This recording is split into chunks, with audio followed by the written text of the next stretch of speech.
During the National Day holiday in China, both online and offline shopping have gained momentum, thanks to heightened consumer enthusiasm and the implementation of pro-consumption policies.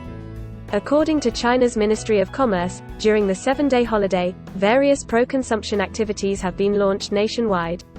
They include handing out consumption vouchers, enriching traveling activities and organizing consumption festivals to boost culture and tourism consumption. Travel fervor runs high during the holiday. Many people choose to take a few days off and relax.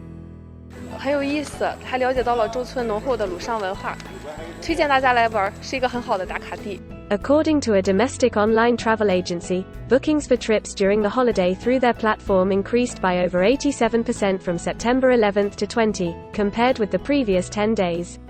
The country's catering industry is also warming up, as restaurant businesses have boomed during the holiday. 人流真的多了很多，很明显。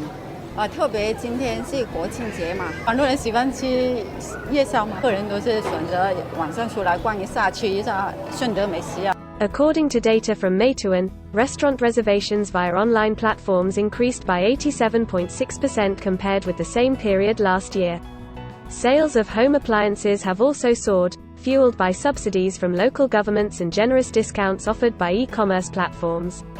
China has rolled out a raft of measures to promote consumption recovery, including boosting consumption in key fields such as automobiles, green and intelligent home appliances as well as catering and accommodation, among others.